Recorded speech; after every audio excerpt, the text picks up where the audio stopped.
Okay, so today we're going to look at section 11.2, graphical displays. So remember, part of what we want to be able to do is organize our data and display it in a way that's makes sense to other people. So once we've collected our data, we want to organize it and give it a visual display of it. Although you can use each of the following graphical displays with either categorical or quantitative data.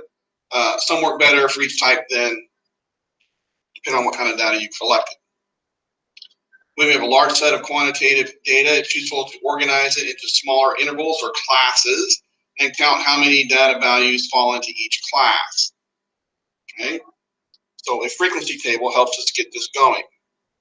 We're going to partition our data into classes or intervals of equal width and show how many data values are in each class. The classes or intervals are constructed so that each data value falls into exactly one class. I'm going to show you how that goes so that when you look at these things in the future, you'll understand what they actually mean and can gather information from it. This is just a side thing. Relative frequency is the ratio or percent of all the data values that fall into that class. Okay, so it's basically kind of like a percent or probability and such. A histogram is a visual display, okay, of data organized into frequency distributions. So the frequency table is also called a frequency distribution. So we're going to use both of these together and draw the histogram of our frequency table. So here is an example. Okay, I'm going to move it over here and we're going to do this problem real quick. Walk you through it. So the task force to encourage carpooling did a study of one-way commuting distances of workers in the downtown Fresno area. A random sample of 60 workers was taken. The commuting distances of the workers in the sample are in this table right here. We're going to make a frequency table with relative frequencies, then we're going to make a histogram. Okay? To make the relative frequency table, we need some information first. We need to identify what kind of classes we're going to do. Okay? And to determine the classes, you simply take the high number minus the low number, and then how many classes you want. So you can decide how many intervals you're going to use to break this up into. A good number is somewhere, usually you want more than five or more, but you don't want too many of them either. So sometime between 5 and 10 is probably a normal class. So it depends on the numbers too, so you might have to make adjustments accordingly. But you find the high number in here and the low number, and subtract them, and then divide by how many classes you want. This will give you your size that you're looking for. The biggest number up here is 47, and the smallest number up here is 1. Okay, so we can take, for our class width, we can take the 47 minus the 1 and divide by however many classes that we want. Let's do 6. So if I take this right here and I use the calculator and work this all out, I'm going to get a number. This number is approximately 7.7, but you're going to round this up to the next integer. So our class width isn't going to be 7, it's going to be 8. So our class width is going to be 8. Okay? So in doing that, we're ready to make our little frequency table, and we'll also throw in our relative frequency at the same time because they kind of go together. So let's do that right here. Let's do our class. We know what class we're in. We're going to do a frequency. And then we're going to have the relative frequency.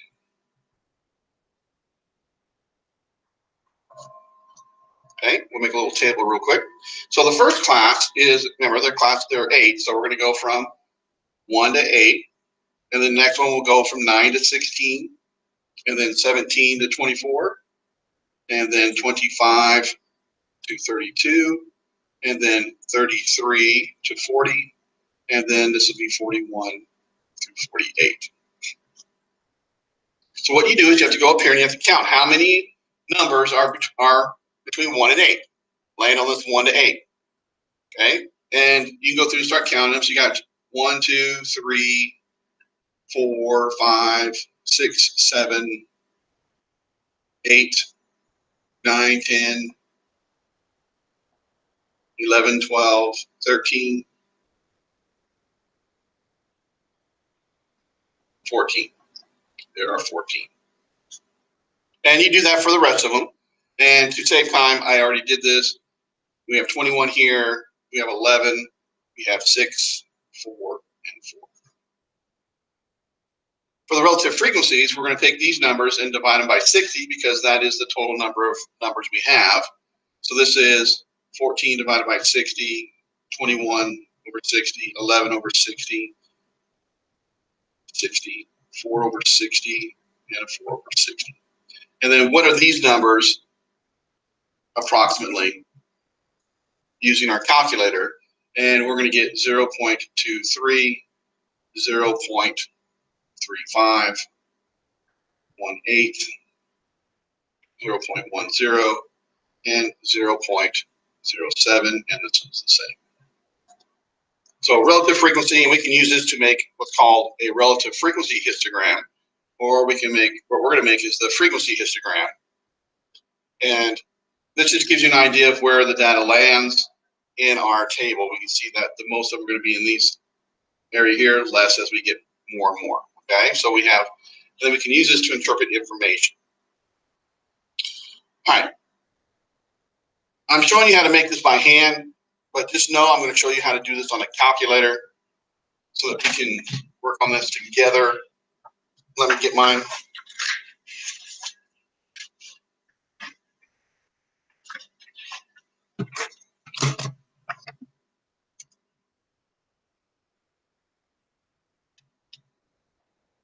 So I'm going to make a separate video for doing this on a calculator.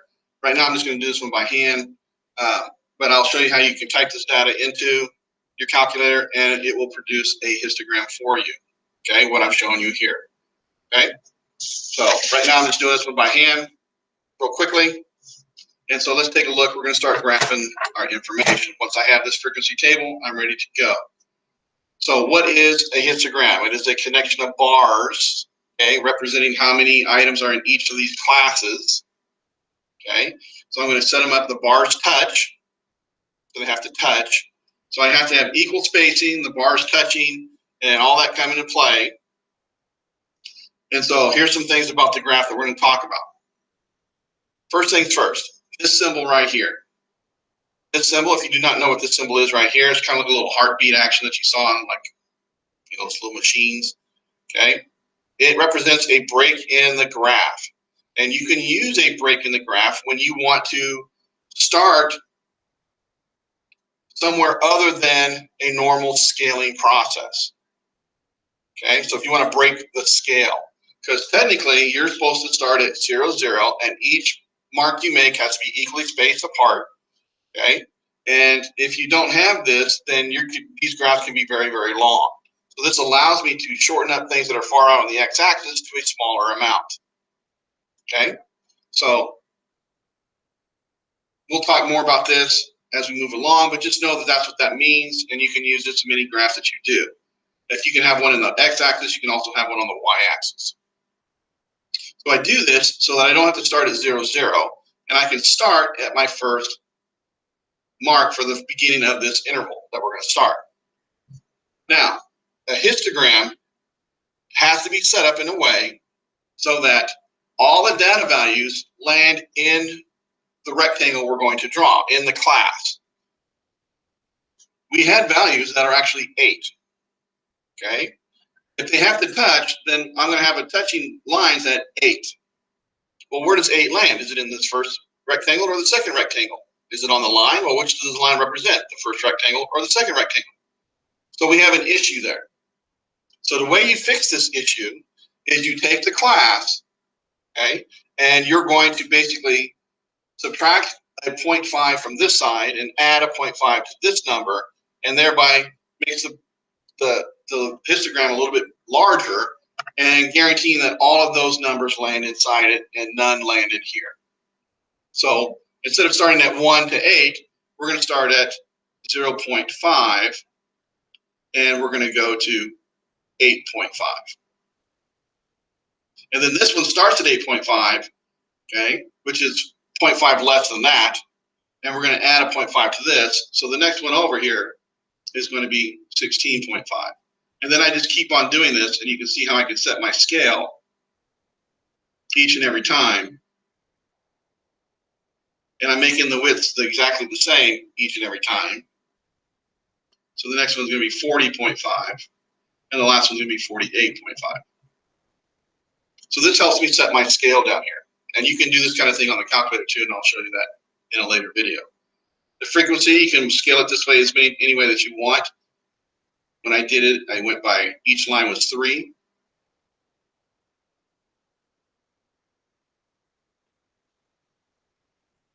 When I say each line, because this is a 6, but so that makes this one 3. So 3, 6, 9, 12, and so forth. All right, once you have your scale set up, this is what the values down here represent. They represent distances in miles. This is the frequency. It means how many times it occurred. And you just simply make a box, a rectangle, as tall as the frequency. So where's 14 on my scale here? 14 is, this is 12. So this would be 15, so slightly less than that. And you just ballpark it, so it's about right there. And so let's make a rectangle that goes up to 14. And draw across. And so there it is. There's my rectangle at 14. And a lot of times people will put the 14 right on top of that rectangle so we know that that's the exact height. And I don't have to speculate or go back to a table. The next one's at 21. So this is 18. That is 21 right there. So we just draw that rectangle. And we just keep on going. 11. It's a little bit less than this one. This is 12. So 11's right about there. And then we have 6. And then we have 2 4s. So this is 3, so 4 is a little bit taller than that. So these are 4s, and this is a 6. And that is your histogram and how you do it. Okay?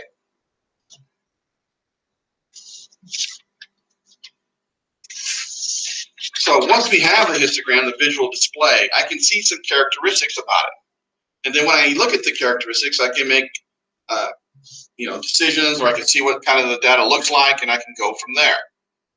So once I have the histogram, there's certain names that describe certain things.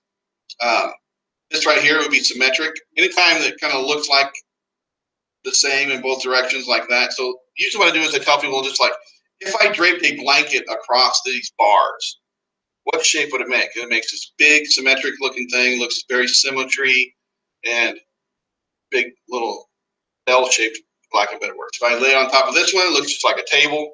So this would be called uniform. If I do this one, you're going to see a couple of humps in my blanket. So therefore, this is called bimodal. Bi meaning two. And then these are important because you'll see these names quite a bit. This is skewed left and this is skewed right. Why is it called skewed left? Well, mainly because the tail, if I laid a blanket on here, it would tail off this way to the left. Whereas this one, the tail falls to the right. Okay, so this is the main hump, and then the tail falls to the right. So the tail will tail the tail. If the tail is to the right, it's skewed right. If the tail is to the left, it's skewed left. So that's how you would read that one. Okay. When I look at a histogram, any gaps in the bars, when you look at a histogram, any gaps in the bars may indicate that we have what are called outliers in our data. What are outliers? Okay, these are values that are very different from the other measurements in the data. Okay, you can have extreme ends. Outliers may indicate data recording errors. So in other words, you can have an error, something that just wasn't quite right. But valid outliers should be examined separately from the rest of the data. And there's advanced stats that we're going to be doing that deals with that. We're not going to do with that. But here's an example of what would be an outlier. So think of one of these big companies, the CEO, the big boss man of the company, of a large company. His salary is much different from the normal employees. He could be making millions of dollars a year, and these guys would be making $100,000 a year. So, or even less. So very big difference in salaries. So the CEO salary would be considered an outlier. Okay? We'll explore outliers a little bit more detail on how to determine if something is an actual outlier or not in a later section. Bar graphs. This is another visual display. They can be used for both quantitative and categorical data. Most of the time it's categorical, but it can be for both. They are vertical or horizontal bars. They do not touch. Okay? They have a uniform width and uniformly spaced. The lengths of the bars represent values of the variable being displayed. The frequency of occurrence or the percentage of recurrence, the same measurement scale is used for the length of each bar. The graph will be annotated with title, labels for each bar, and a vertical scale or actual value for the length of each bar. So here's an example of what a bar graph looks like. So here is the life expectancy of men and women. Okay, here's the year of birth. Here's the age, the expected life expectancy age. So somebody born in 1980, if you were a female, then you would expect to live about 77 years, and a male about 70 years. And you can see the changes over time up to 2010. Okay. Now, notice that these bars are very close together. So here is an interesting thing that you can do with that scale break. See how we have none of the data really happens anywhere up until in the 70s. So if I put a scale break in it, I don't have to start at 0 and go up evenly spaced. I can start wherever I want. So you put a break in here. This is still 0, 0 down here, but the break means I'm going to basically slide this important stuff down. And so I can see a separation in the data a little bit easier. So in other words, I can start at 65 and go by 5s instead of having to go by 20s. And so then that gives me a better separation between these, and I can use this to make a point or whatever it is and show a difference in values to whoever is watching my display. So you can see some of the little things that people do to show emphasis on things. Okay? So bar graphs. What's another visual display that could come across? The circle graph or the pie chart. Circle graphs or pie charts are wedges of a circle, visually display proportions, proportional parts of the total population that share a common characteristic. And again, this can be used for quantitative or categorical. You will not be asked to create a circle graph for me, but I will show you how one is created here in just a moment. So here's a question for you. How often do we use cell phones to catch up on family and friends?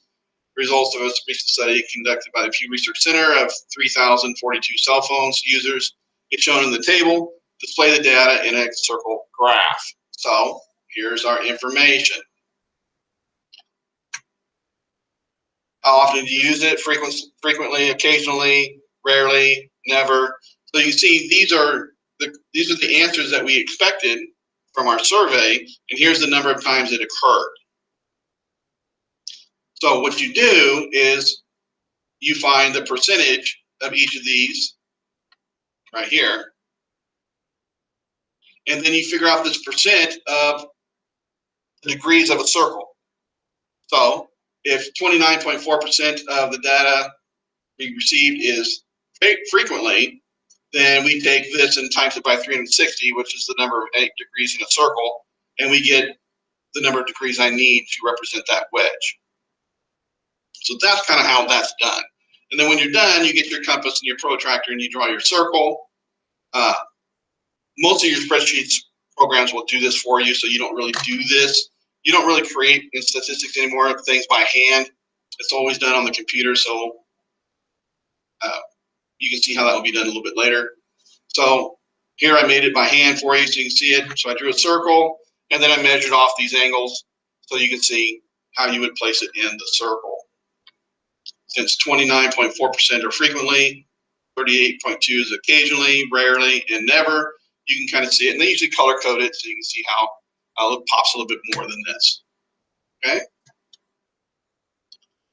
Another display that you'll see a lot is a time series graph. It's a visual display measuring this, the same variable over for the same subject taken over regular intervals. Okay. So this one's over time.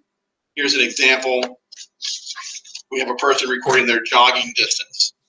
So they're walking the exercise program for 20 weeks, and each week they have recorded the distance they covered in 30 minutes. So this is a 30-minute walk jog, and you can see the distance in the weeks. Weeks is the time. So we want to make a time series graph from this. So let's take a look. So you can see the data and how it looks and lays out. So here's the number of weeks. Time is always on the x-axis. The distance would be over here. And you put dots each week on where you landed. You connect them with a little series of line segments to kind of see the growth over time. And I'm sure many of you have seen graphs like this in the past. Okay. So mostly what I want you to be able to do today is I want you to be able to understand these graphs so that you can read data from them. That's pretty much what we're going to be doing. The next one is the stem leaf. Kind of was the example I was going to do. But I'll just show it to you. So here is we have luggage being carried onto a plane, and it's in pounds, 40 passengers, okay? And we're going to make what's called a stem leaf display. So what you want to do is you're going to take this and you go through and you are going to create, since they're all 2 digits, you split it from the tens and the ones together, okay? And so what you're going to do is you're going to draw this line. These over here become this, what are called the stems. These are the tens place. And these over here, the ones place, become the leaves. So the stem leaf. The line right here, I guess, separates the 2. And what you're doing is you're making kind of like tens categories right here, or classes. And here's what it means. If I have a 3 and then a 2, then this will represent 32 pounds for the weight carry on. When you do a stem leaf, you need a title, you need a key or a scale. Okay, you got to know what it represents, and then you have these things. Otherwise, the data is just numbers floating around. So when I see this, I see I have a 1 and a 2, so this is a 12. And then I have another 2, which means I have 2 12s. So if I look up here, I'm going to find 2 12s. There's 1, and there's 1. And then I have a 17, and an 18, and an 18, and an 8, and so forth. That's what this is red. 21 3 times, then a 22, 26 is twice, 27 twice, 28, 29, and so forth. So that is what a stem leaf is. So you take this data and you put it in here. So why would I want this? Okay, well, first off, it kind of gives you a kind of a visual of what it would look like. You know, it's almost like a quick version of a histogram looking thing. So it shows us all the data in an ordered form from smallest to largest. It helps us spot extreme data values or clusters of data values. So we're clustered right around in here. Displays the shape of the data distribution. Okay. If I look at it like this, it kind of looks like almost a histogram, and we can say, oh, look, it looks like that. Okay. Although the histogram is used for informal data representations, the stem and leaf is a quicker way to gain initial insight into the data. Just by doing this very quickly, I can see clearly that most of my data lands in the 20 to 30 range, very little in the small or large end. And so I can see how many times it occurred. So it gives me a lot of information very, very quickly. Okay? And so these are the different graphical displays that you're going to be asked to do. There are other ones that I did not use in this video, but mainly what you want to be able to do is you're going to want to be able to read these things. This one you want to be able to make. Okay? You want to be able to read these things and answer questions based off of these visual displays. So what kind of a question you could ask on this one is, what is the, what's happening over time? Well, they're getting better. They're going to be able to go much farther in the 30 minutes than when they started. So they are increasing their ability to travel more quickly, or however you want to describe it. Okay? So with that, we'll do some problems together, and that ends this one.